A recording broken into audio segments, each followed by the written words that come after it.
താര സംഗമം കൊണ്ട് ശ്രദ്ധേയമായ ക്രിസ്ത്യൻ ബ്രദേഴ്സിന് തിയേറ്ററുകളിൽ വൻ പ്രേക്ഷക വരവേൽപ്പ്. ജോഷി സംവിധാനം ചെയ്ത ചിത്രം കേരളത്തിൽ മാത്രം 160ഓളം തിയേറ്ററുകളിലാണ് ഇന്ന് പ്രദർശനത്തിനെത്തിയത്. ആദ്യ ദിവസം മികച്ച റിപ്പോർട്ടുകളാണ് ക്രിസ്ത്യൻ ബ്രദേഴ്സിന് ലഭിച്ചിരിക്കുന്നത്.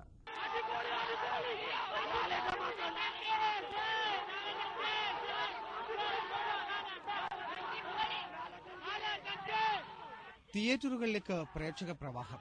ദിവസങ്ങളായി മാന്ദ്യം നേരിട്ട പ്രദർശനശാലകൾ ഉണർന്നു. ക്രിസ്ത്യൻ ബ്രദേഴ്സിന് രാജകീയ വരവേൽപ്പ്.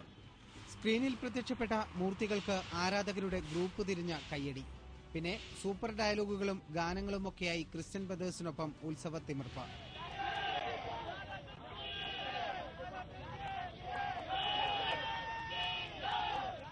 ജോഷിയുടെ സംവിധാനത്തിന് പ്രേക്ഷകർ നൽകിയത് 100-ൽ 100 മാർക്ക്. 2020യെ കടത്തിവെട്ടുമെന്ന പ്രവചനവും പ്രേക്ഷകർക്കിടയിൽ നിന്നുണ്ടായി. ഉദയകൃഷ്ണ സിബി കെ തോമസ് ടീമിന്റെ തിരക്കഥ വീണ്ടും വിജയം കണ്ടുവെന്നാണ് തിയേറ്ററുകളിൽ നിന്നുള്ള ആദ്യ റിപ്പോർട്ടുകൾ വ്യക്തമാക്കുന്നത്. 2020യിലും പോക്കിരി രാജയിലുമൊക്കെ സ്വീകരിച്ച തിരക്കഥാ ശൈലി പ്രേക്ഷകപക്ഷത്തു നിന്ന് ഇരുവരും ആവർത്തിച്ചു. മോഹൻലാൽ, സുരേഷ് ഗോപി, ദിലീപ്, ശരത് കുമാർ എന്നിവരുടെ ആരാധകരെയെല്ലാം തൃപ്തിപ്പെടുത്തുന്നു ക്രിസ്ത്യൻ ബ്രദേഴ്സ്.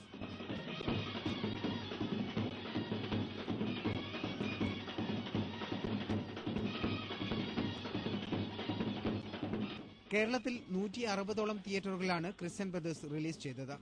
വർണ്ണചിത്ര ബിഗ് സ്ക്രീനും AVA പ്രൊഡക്ഷൻസുമാണ് നിർമ്മാതാക്കൾ. ബിഗ് ബഡ്ജറ്റ് ചിത്രം വിദേശങ്ങളിൽ ഉൾപ്പെടെയാണ്